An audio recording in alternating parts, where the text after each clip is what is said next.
Good morning.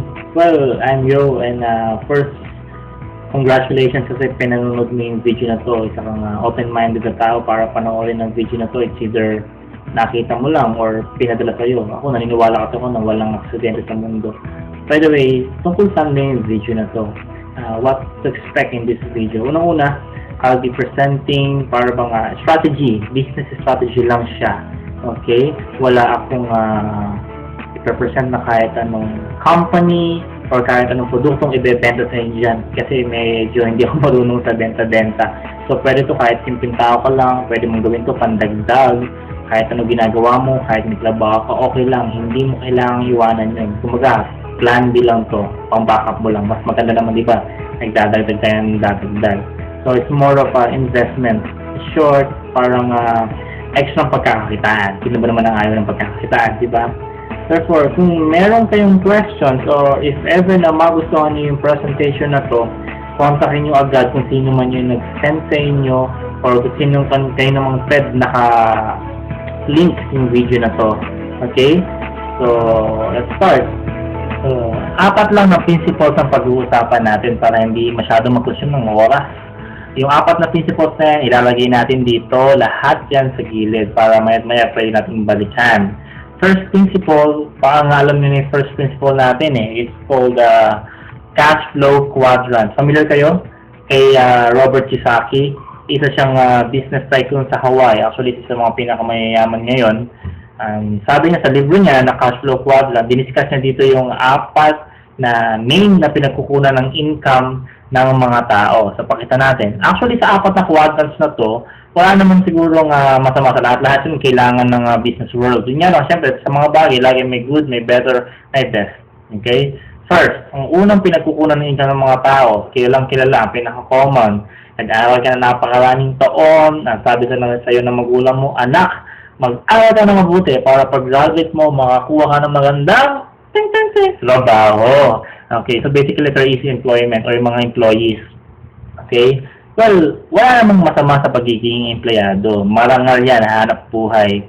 Yun nga lang, sabi nga natin, kapag empleyado ka, syempre may trabaho ka. Nakakasweldo ka, kinsenas katapusan, nasa safe zone ka, kumbaga. May boss ka nga lang na maya't maya, pwede kang tanggalin sa trabaho mo, pagtipan ka, sigawan ka, pagkatapos ng pagdaanan ng katutang ng interview na masahig ka, bumili ka ng napakagandang damit para sa interview mo, nagpaprint ka ng maraming resumes, gumastos ka ng pamasahe mo, etc. Tapos sisantayin ka lang anytime, so mas mataas din ng risk na hindi mo nga pwedeng pamana sa anak mo ang trabaho mo. Tama ba? And then, ang karaniwan niyang sinasabi na dito is it's only a rat race or parang rat wheel na kahit tumakbo kang tumakbo, mag-overtime ka, mag-overtime, kahit maibenta mo ang lahat ng burger sa isang food shop or sa isang fast food, hindi mapapasayo yung, hindi ka ang yayaman. Ang yayaman is yung may-ari ng negosyo, pinagtatrabuhan mo. Ganun ka lang, paikot-ikot ka lang. Okay? Sweldo, bayad ng utang, sweldo, bayad ng utang, karaniwan yun ang nangyayari sa buhay ng empleyado. Okay? So, walang ipon.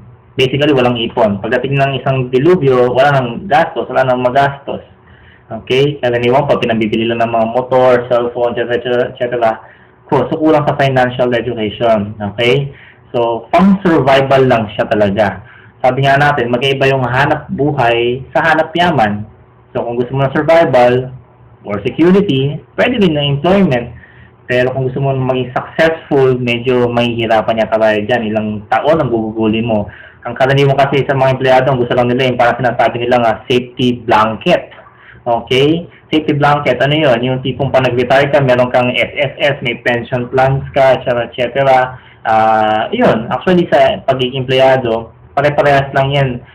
Kung ikaw man ay janitor sa isang company or ikaw na yung executive, as long as may boss ka, empleyado pa rin. Okay? Same principle applies. So, yung iba, kapag nakaiba ng konti, may konting lakas ng loob para magtayo na ng negosyo, pupunta sila sa letter S quadrant. Ano yung letter S quadrant? Yung letter S stands for actually self-employed. Pwede ng specialist. Okay? Kaya ang letter S, self-employed specialist or small business. Okay? Well, ikaw ngayon ang may-ari ng trabaho. Wala kang boss kasi ikaw mismo yung nagkatrabaho para sa sarili mo.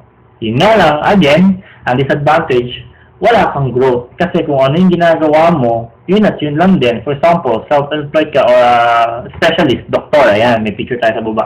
Doktor, habang buhay, doktor ang nagagamot siya ng gagamot. Kahit ikaw pa yung pinakakalalang cardiologist sa buong Pilipinas, kung wala kang pasyente at hindi ka ng gamot, wala ka ring income. Tama ba? Actor, ayan, mga actor, actresses sa showbiz, walang boss yung mga yan. Nakakapag-shooting sila. Although, kapag wala silang shooting, wala rin kita, wala silang show, wala rin kita. Tama ba?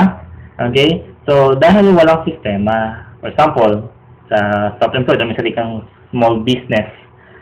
Karinderya, example, karinderya. Wala namang masama sa karinderya. Nya lang, ikaw ang gumagawa ng lahat. Me, myself, and I. Okay?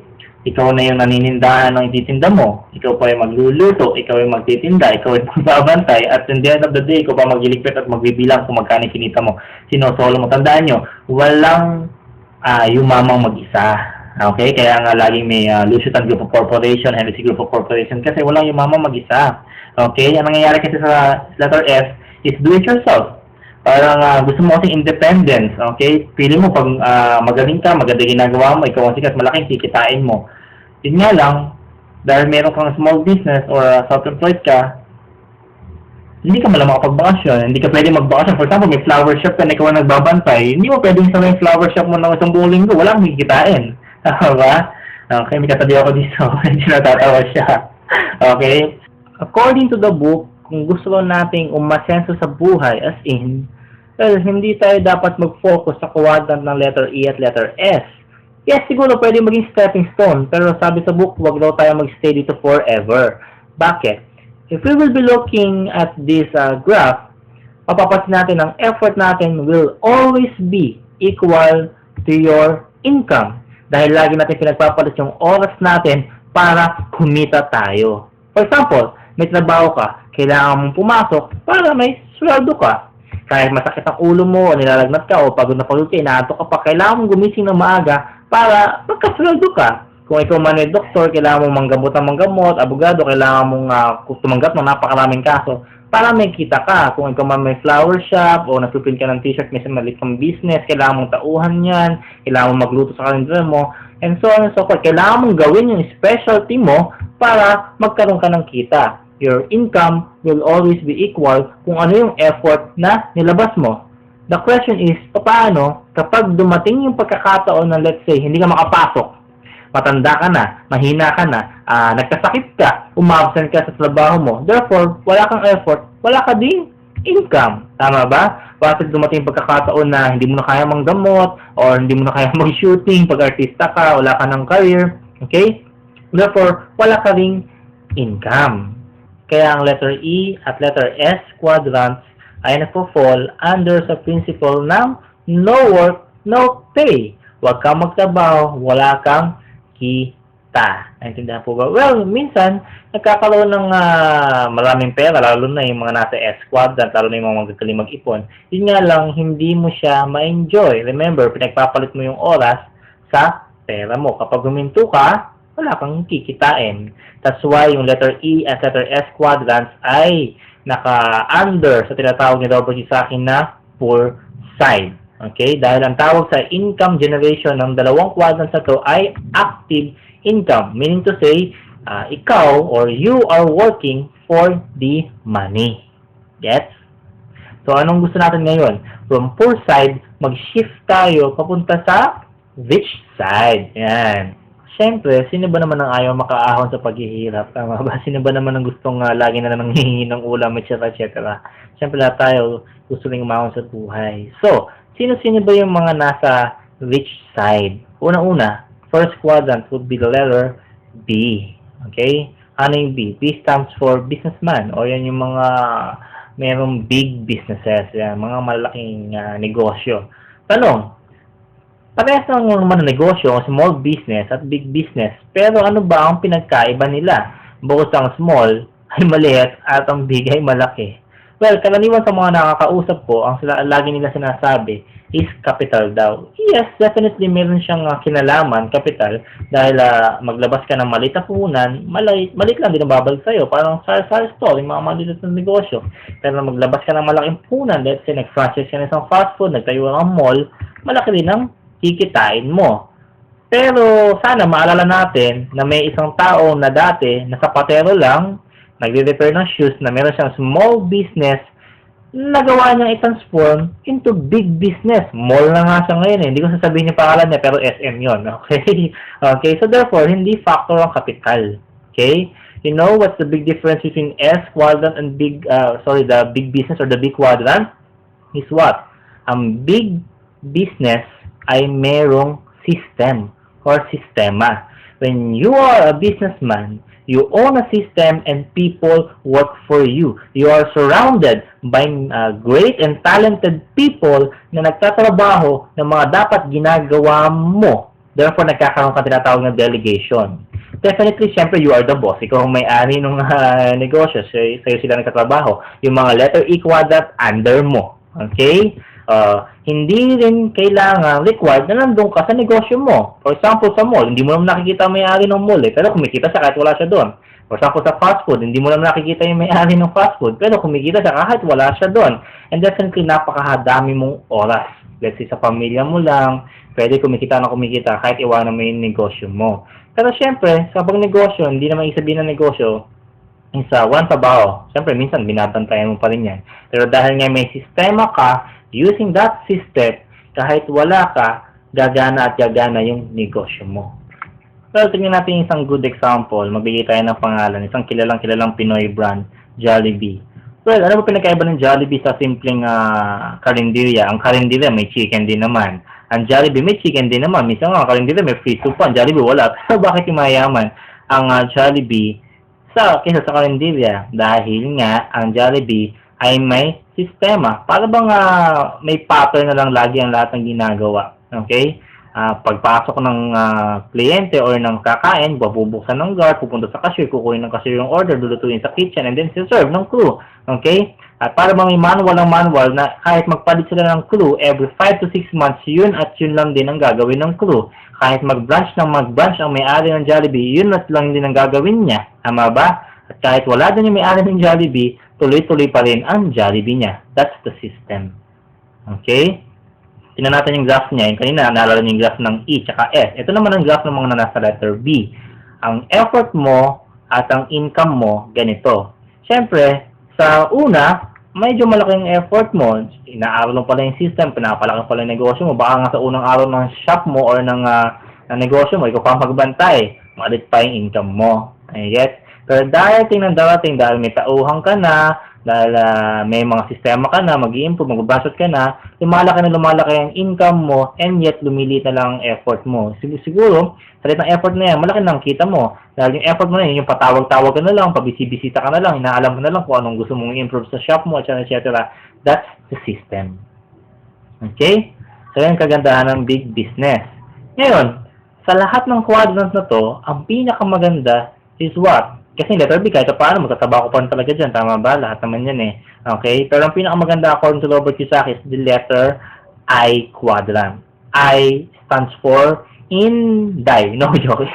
Investor or investment. Okay? Mag-investor ka. Bakit? Una-una, syempre, hindi kailangan nandun ka. Okay? Patutubuin mo lang patutubuin pera mo. Kasi nag-invest ka sa isang malaking negosyo na kakilala mo or sa isang, basta, puro mga investment. Okay? Na kahit ikaw ay kumakain, kahit ikaw ay naglalaro, natutulog, nagbabakasyon, which hindi mo magawa sa poolside, okay, tumutubo ang pera mo. Baka nga pag nagbakasyon ka, pagbalik mo, mas malaki sa kinita mo kaysa nagtrabaho eh. Tama ba? So, ang meron ka dito is what? It's not just security. Kumbaga, meron kang freedom. Nagets mo ba? Okay? Money works for you. Hindi ikaw ang trabaho para sa pera, kundi ang pera ang inuutusan mo para magtrabaho para sa iyo. Oy, pera, magtrabaho para sa akin. And then kukunin mo nila, mabalik mo nila, tumubo na siya. Okay? Ito ang graph niyan. Actually, parang graph niyan is halos parehas lang sa B quadrant. Yun nga lang, sa B quadrant is effort to income. Sa investment or sa investor is pera sa pera pagaganahin mo. Sa una, medyo malaki nilalabas mo. Siyempre, inaaral mo pa lang, then malit pang tubo. Pero dating ang panahon, ang liit-liit na lang nilalabas mong puhunan, and yet, malaki na yung tubo. Nagets mo ba? That's DI quadrant. Well, according to Robert Kiyosaki, kung gusto natin umasenso at magkaroon ng magandang buhay, dapat dito tayo mag-focus sa quadrants ng letter B at letter I o sa rich side. Bakit? Kasi ang income generation sa side na to ay passive income na. Unlike kanina, active income na kailangan mag-effort, kailangan mong ipagpalit ang oras mo kahit matanda ka na, kahit pagod ka na, para kumita ka.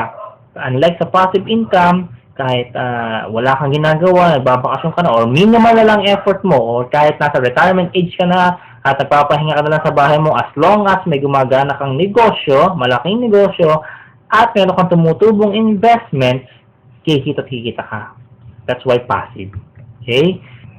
In short, parang ganito lang yan eh. Kung familiar kayo dun sa story ng pipeline, okay, para magkaroon ka ng supply ng tubig o para magkaroon ka ng tubig, ang letter E at letter S, kailangan mag-igib na mag-igib at buhatin yung mga timbangan ng tubig. Kapag hindi sila nag-igib, wala silang tubig.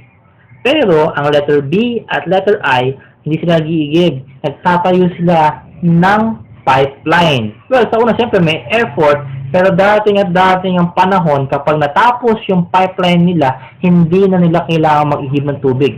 Kahit natutulog sila, kahit na nagpapahinga sila, continuous ang supply ng tubig. Ganon. Ang pinagkaiba ng rich side sa poor side. Now, sa inyong i-assess ang sarili nyo, nasa ang quadrant ka napapabilang ngayon? At given a chance, kung ikaw masusunod, sa ang quadrant mo gustong mapunta? Well, kung gusto mong letter E, tigilan natin to, okay? Kung pipiliin mo yung E quadrant. But definitely, karaniwan naman po sa mga kinakausap ko is pinipili nila yung I quadrant. Gusto nila maging investor. Yun nga lang, ang sabi ng mga experts, yung mga business experts, hindi kaya yaman sa isang investment lang. Kailangan marami. Kailangan multiple passive income or multiple investments. Okay? The fact na mag-invest ka sa napakaraming investment, let's say real estate, mga lupa, mga ginto, bonds, mutual funds, etc. etc. Therefore, maglalabas ka rin at kailangan mo rin ng malaking kapital o malaking pera na pang i-invest mo. Tama ba? Yan nga ang problema eh. Wala nga akong ganun kalaking pera eh. Paano ang gagawin natin? Okay? Well, ang gagawin natin, syempre hindi natin pwedeng asahan yung letter E at letter S. So, saan tayo magsisimula? Dito. Mag-negosyo muna tayo para magkaroon tayo ng enough na money na pang-i-invest natin. Well, kung titingnan naman po yung mga investors ngayon, na majority ng mga investors ngayon galing naman talaga sa B quadrant. Liban na lang siyempre dun sa mga pinanganak ng mayayaman. Okay? Siyempre, pinanganak sila, may pera na, kaya nila mag-invest anytime. Pero kung titingnan niyo yung mga history nila, ng pamilya nila, yung mga lola at lola nila, nagnegosyo rin naman. Kaya naman, ganun yung status nila. Okay? Therefore, kung gusto niyo maging letter I, magsisimula tayo sa letter D. Get? That's the first principle. Lagyan natin siya sa taas. Okay? Now, ano ba yung second principle? Kaya na pa natin sinasabi na maging negosyo tayo. Tama ba? The second principle would be the perfect business. Ano ba magandang negosyo ngayon? Okay? Na may sistema. Yun naman ang habol natin. And speaking of the system, ano ba kasing sistema na yan? Kaya pa nababanggit yung sistema na yan. Okay? Ang system na yan, or the system of the rich, ika nga, is yung LOL. Okay? Hindi yan yung laughing out loud. O yung law of leverage. Ano yung law of leverage? Paliwanag natin. For example, may mall. Okay? Yung mall na yan, sabi, nandiyan yung guard, nandiyan yung mga janitors, nandiyan yung mga empleyado, yung mga crew, mga sales lady, na pinamumunuan ng mga supervisors, na tinitingnan ng mga managers, tapos nandiyan yung mga executives. Siyempre, on top of this mall is yung may-ari. Okay? May-ari ng mall. Yun nga lang, kahit umalis yung may-ari ng mall, kahit siya ay mag-party, siya ay kumain, matulog, or kahit mag-travel siya, kahit naman siya gustong pumunta, aandar at gagana at kikita pa rin yung mall niya. Bakit? May mga taong nagpapa-andar ng mall niya kahit wala siya. Nagayet? Yun yung law of leverage. Kung saan, kumbaga, nagkakaroon ka ng delegation. Gusto mo makuha yung isang result, pero hindi lang ikaw mag-isang mag-e-effort. Marami kayo. Leverage. Yun ang leverage ng sistemang pinag-uusapan natin. Yun nga lang, speaking ng ganyang kalaking leverage, kailangan mo pa rin ng malaking pera Tama? Kasi anong papasweldo mo sa ganung karaming tao? Anong papasweldo mo sa mga ganung karaming tauhan? Wala kang pera. Sabi natin kanina, maliit na puhunan, maliit na balik sa'yo. Malaki, malaki na babalik sa'yo. Tanong, meron po bang maliit na puhunan na negosyo pero malaki o milyon ang babalik sa'yo? The answer would be yes, meron. At ano yung perfect business na yun na may sistema sa maliit na puhunan, pwedeng milyon ang bumalik sa'yo? That is the network marketing or the MLM or the multi-level network marketing. Well, pwede nyo search sa internet yan. Napakaraming yumaman naman sa network marketing. Okay, yung legal ha, yung legal ha. Bakit? Dahil nagkakaroon ka ng pagkakataon na maglabas ng maliit na puhunan, pero malaki ang pwede bumalik sa'yo. Bakit? Siyempre kasi may sistema. At anong sistema yun? Yung binary na tinatawag natin. Dahil sa pamamagitan ng binary system or the system of the rich, eka nga, is may apply natin yung law of leverage. Pero teka, para sa mga hindi nakakaalam ng binary or ng MLM, kung nag-network na kayo before or na-presenta na kayo ng networking company, good. Kung hindi, paliwanag natin kung ano yung binary system. Ano ba yung binary system? Let's have a review. Tingnan natin gaano ka-powerful ang binary system. For example, meron tayo ditong company A. Let's say, a multi-level network company A. Okay? Ngayon meron silang isang napakagandang produkto na sila lang ang meron. Isang cellphone na napakalakas ng signal kasi may cell site na nakatabi o kadugtong sa likod. Dala-dala mo yun. Okay? Pangalanan natin itong, let's say, super signal cellphone, SSS. As in yung cellphone niya SS kasi pwede mong ibenta. Okay? At kung gusto mo yung cellphone na yan, mapapasuyo yan sa halagang 5,000 pesos. Okay? Once na binili mo yung cellphone na yan, maglabas ka ng 5,000 pesos as entry or bayad sa cellphone na yan, automatic magiging member ka na ng company A or magiging dealer ka na nila. Okay? Kasama ng 5,000 na yan, syempre, yung product package, yung din cellphone mo, o baka may kasama pa yung mga dispatch brochure, etc. etc. Pangalawa, may mga privileges na nakasama. Either meron kang, discounts, ayan, or meron kang mga freebies na kasama, included sa package mo. And syempre, ang pinakamahalaga dyan, may kasamang business plan yan o compensation plan o yung mga ways to earn, paano ka kikita. Remember, magninegosyo tayo. Okay? Actually, yung iba't ibang companies or MLM companies, may iba't iba silang business plan or compensation plan. Meron silang, iba may direct selling, iba may unilevel, iba may mga level graduation pa, etc. etc. Pero, ang pinagkakatulad nila, hindi nawawala. Ang pinaka-importante, at yun lang din tayo magpo-focus, is yung direct referral at syempre yung pairing or binary. Okay, yung pairing natin. Ano yung dalawa na yan? Paliwanag natin para sa mga baguhan. Okay, for example, ikaw yan. Ayan, this is you, nakangiti ka pa. I-avail mo yung cellphone na yan worth 5,000 pesos. Magiging member ka na, right? Makukuha mo na yung product package, privileges, business plan, compensation plan. Let's say yung direct referral mo is 500 pesos. Mag-i-invite ka, mag-refer ka, o mag-recruit ka ng ibang kaibigan mo. Let's say, for example, si friend A na bumili, encourage mo siya bumili ng package na worth 5,000 pesos. At kapag na-encourage mo siya, may commission ka na 500 pesos. Tayo na yan. Si friend A, makukuha niya yung same package na nakuha mo. So, member na rin siya ng company A. Dealer na rin siya ng company A. So, same with friend B. Na-convince mo siya, na-recruit mo siya, may commission kang 500 pesos and acquiring the same package.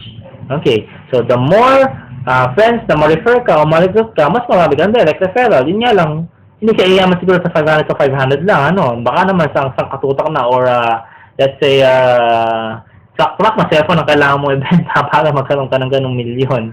Okay? Ngayon, nagpo-focus yung iba sa binary. So, ano yung binary? Let's say, sa company A, ang binary is 1,000 pesos. Paano yan?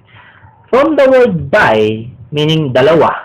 Okay? Yung system natin. Actually, meron niyang formula. 1 left plus 1 right is equals to 1 pair. And in this case, ang pairing natin is 1,000 pesos. So, paano nangyayari yan? Ito yan.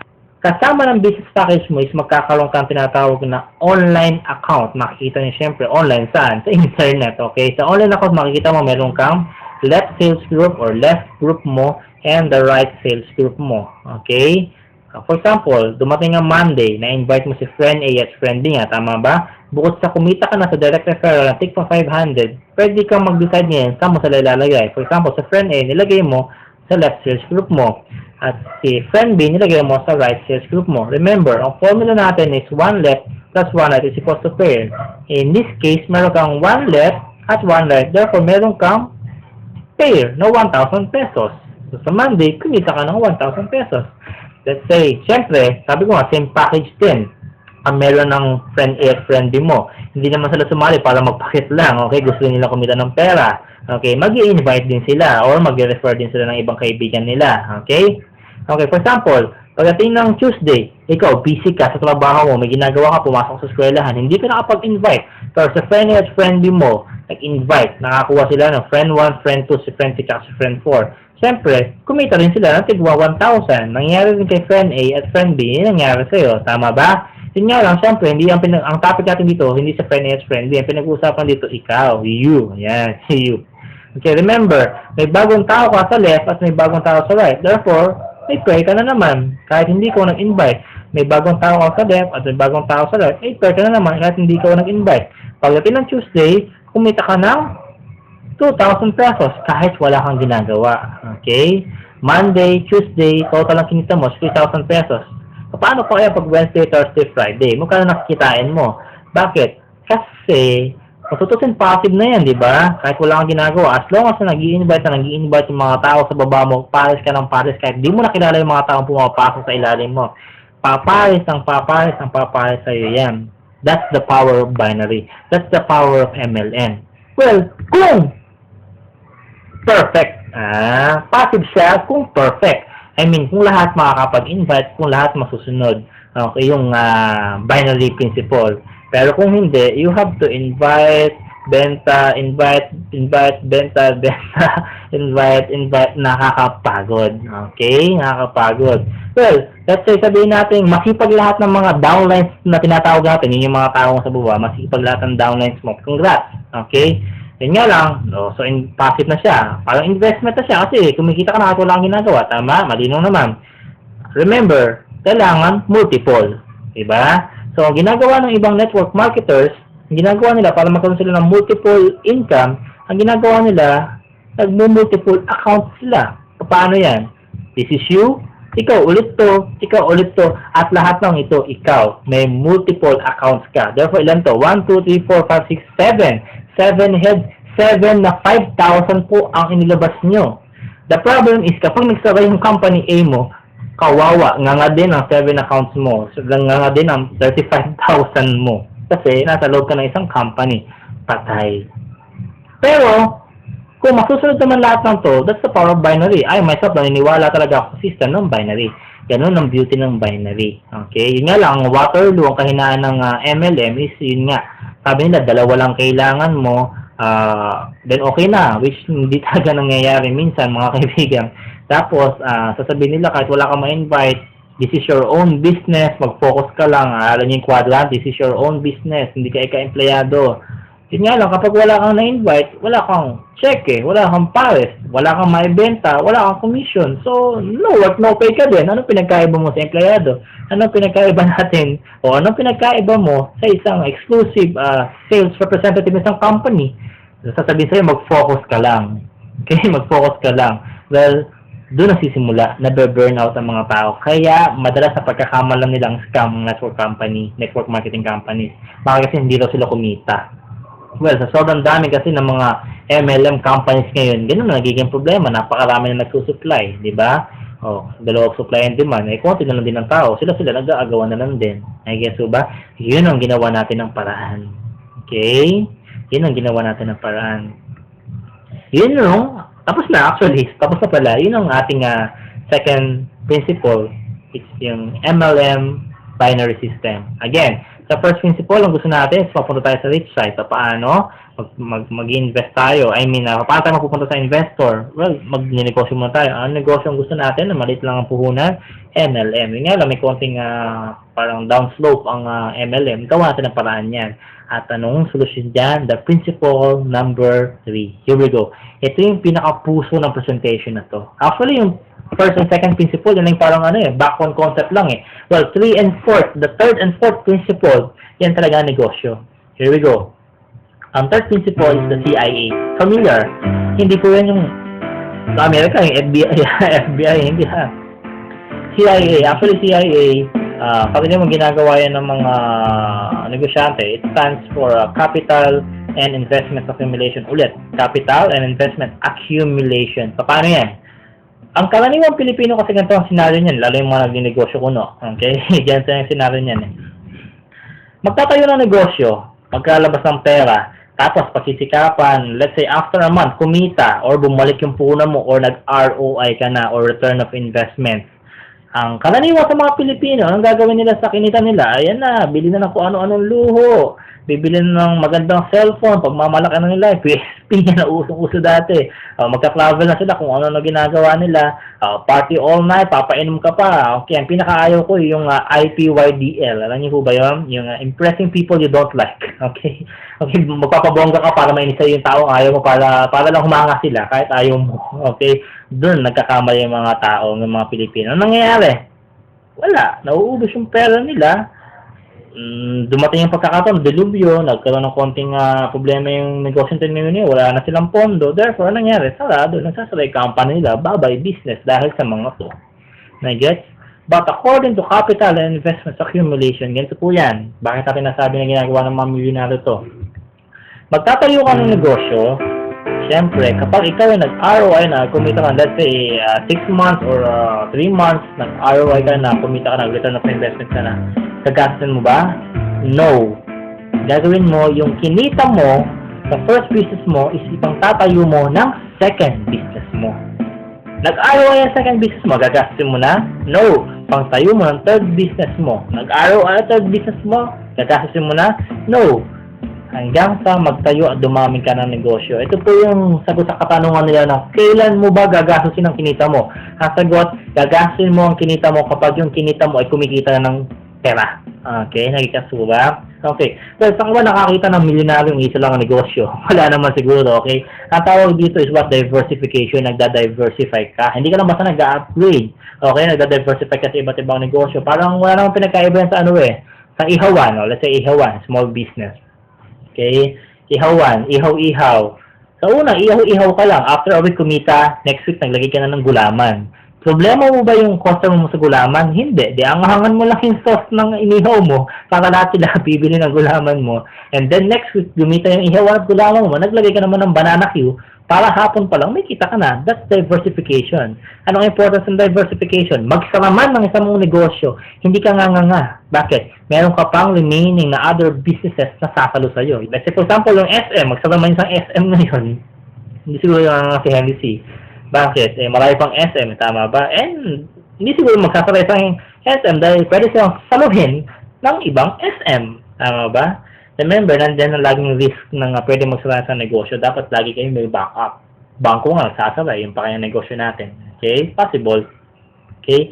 Yun nga lang, sa traditional business, dumadami ang overhead mo. Bakit? As long as dumadami na yung negosyo mo, dumadami na yung papaswelduhan mo, dumadami na yung pupuntahan mo, dumadami na yung mga bilang kuryente, upa, etc., telepono, madami. Therefore, tumataas din ang risk. Now, kung gagawin mo naman ang capital and investment accumulation sa letter E quadrant, anong gagawin mo? Meron kang trabaho sa umaga, pagdating sa gabi, call center ka naman, kinabukasan, nasa morgue ka na, yung mga ganun. Okay, hindi pwede, mahirap. Okay, sa traditional business na siya pwedeng gawin. Yun nga lang, lalaki yung overhead mo, tsaka risk. So therefore, nakaisip tayo ng solusyon na isang negosyo, definitely walang overhead, 100% walang risk. Ano yan? The CIA network version. I-apply natin ang capital and investment accumulation saan?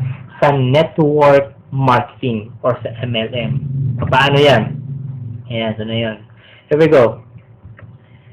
For example, hahanap tayo ng isang company. Let's say, litan lang muna natin. May company A na para papasukin tayo. MLM company. Ang NC dyan is 1,500. Ang direct referral, for example, kapag invite kasi 100, malit lang. Malit lang naman yung pinahunan natin. Tama ba? Okay. And then, ang binary pairing is 500 pesos. For example, this is you. May left and may right. Sales group ka. Yung account mo. Mag-i-invite ka. For example, invite mo si friend A at si friend B. Siyempre, may direct referral kasi ko 100. Sige, tanggalin na natin sa computation ang direct referral ng 100. Yung binary pairing na lang ng 500 pesos. Therefore, dahil may left and right ka, kumita ka ng 500 pesos. and then si friend A at si friend B, nag-invite din ng si friend 1, si friend 2, friend 3, friend 4. Di ba, kumita rin sila. Pero, ikaw, kikita ka pa rin ng another 500 pesos. 1 left plus 1 right, 500 pesos. Magkano na kinita natin? That's a total of 1,500 pesos. Nakikita ba? Magkano nilabas natin? 1,500. Magkano na kinita natin? 1,500. Therefore, bawi ka na ba? Yes, bawi ka na. Remember, may product pa yan. Pero, tayong mga Pilipino kasi karamihan kasi sinasabi nila may product na kasama yan, bawing-bawi ka na. Pero totoo na, huwag tayong plastic, okay? Ang mga Pilipino actually, pag sinabing ROI, or return of investment, gusto nila, kung ano nila ba silang pera mismong literal, ang babalik sa kanila. In this case, nag-ROI ka na, or return of investment. Nakuha mo na yung nilabas mo. Yung tanong, gagastusin mo na ba agad yung kinita mo? Hindi. Dahil ang sabi ng CIA, yung kinita mo sa isang negosyo ay dapat gamitin mo para makapagbukas ka o makagawa ka ng panibagong negosyo. But since nasa network version tayo, nasa networking version tayo, yung kinita mo sa company A ay gagamitin mo para makapagbukas ka ng panibagong account mo. But this time, hindi na sa company A, sa company B na or sa ibang company. Nakikita ba? This will follow? Ngayon, let's say for example, ang company B may same entry, direct referral, at binary pairing, 500 din. Okay? Maglalabas ka ba ng panibagong 1.5 sa company B? The answer is no. Bakit? Yung pang-entry mo sa company B ay yun lang kinita mo sa company A. Wala ka talagang nilabas ng bagong pera. So, makukuha mo, magkakawa ka ng panibagong account, makukuha mo yung package, yung mga privileges na parang libre lang kasi wala ka mo talaga nilabas ng bagong pera. The question is, mag-invite na naman ba ako ng panibagong tao? Nag-invite na ako sa company A? The answer again is no. Why? Kasi yun lang din po ang gagawin ni friend A at friend B mo na na-invite sa company A. Na kapag sila nag-ROI, let's say for example, nakapag-invite na yung mga downlines na dito, nag-ROI na sa friend A at friend B mo, susunod lang sila sa second company na dinugtungan mo. Naiget? Siyempre, dahil may tako na ulit, sa company B, may paying ka na naman ng 500 pesos na ulit lang. At yun lang din ang gagawin ng lahat ng taong ma-under or mag-register sa company A. Therefore, susunod lang silang lahat sa'yo. Kung ano kinita mo sa company A, kikitain mo rin sa company B. Let's say, nag-ROI ka na sa company B. Anong gagawin? Gagawin mo ba? No, magbubukas tayo ulit ng panibagong account sa company C na this time. Sino yung tao mo? Siyempre, sila lang din ang tao mo. Therefore, kikita ka, mag-ROI ka din. Tama po ba? So, magbubukas ka na naman ng panibagong account sa company D, E, and so on and so forth. So, pinalalaki at pinadadami mo lang yung companies mo nang wala ka talagang ginalabas ng panibagong pera. CIA. Question. Anong mangyayari sa mga previous account ko sa mga previous companies? Mawawala na ba? Say, mag-freeze ba? The answer is no. Bawal po yan. Okay? Remember, para makasunod yung mga tao na nasa ilalim mo, kailangan mag-ROI din sila. So, it means kailangan continuous pa rin ang pasok ng mga tao. Naintindihan? Take for example, sa company A. Nasa company C ka na. And may bagong pasok sa company A. Therefore, continuous pa rin ang income mo. 1 left plus 1 right. 1 left plus 1 right, 1 left plus 1 right, continuous pa rin ang income mo. At kapag nag-ROI na sila at sumunod na sila sa company mo, kikitain mo na naman yung kinita mo sa first company. At parang copy and paste lang talaga. Ay, guess ba? So, kumikita ka sa company A, sa company B, company C, continuous. Walang patid. Okay? Pero syempre, may shifting tayo tinatawag. Hindi mo tayo forever 1,500 lang entry. Tapos, paying natin 500 lang. Hindi po. May shifting tayo. Bakit? Kasi ang mga MLM companies may iba't ibang level yan. Meron tayong low-end na tinatawag, meron tayong mid-end, at meron tayong high-end. When you say low-end networking companies, ito yung mga 1,000 to 50,000 lang ang entry, tapos ang paying natin is 300 to 700. Ang mid, and yung mga 4,000 to 10,000 ang entry, tapos syempre mas mataas ang paying, 1,000 to 2,000. At syempre, after nun, magagawa natin, mag-shift tayo sa high-end na companies. 10,000 above ang ang entry dyan, then above 2,000 din ang paying. Imagine this, same number of people, Pero kapag na-shift na tayo sa mid hanggang high, same number of people, pero kung dati ang pairing is 500, ngayon ang pairing is 2,000 na. Nang wala kang ini-invite ng bagong tao, na wala kang binibentahan ng product, nang wala kang pinagpapaliwanagan ng panibagong tao. Nagigets ba? Okay, imagine this. What if meron kang company A at tapos may 10 ka pang companies, let's say, okay, may 10 kang companies. Tapos 10 companies na yan is kumikita ng mahina lang, 10,000 every month. Okay? That's 10,000 times 10, that's 100,000 per month. Let's say bumagsak yung isang company, well, wala naman talagang stable ngayon. Sabi ko, kahit ba ako sasara, ka na ba? No. Bakit? May multiple heads ka, hindi sa isang company, sa maraming company. So, meron pang siyam na sasara sa'yo. Yun ang kagandahan ng CIA. Nagigets? Okay.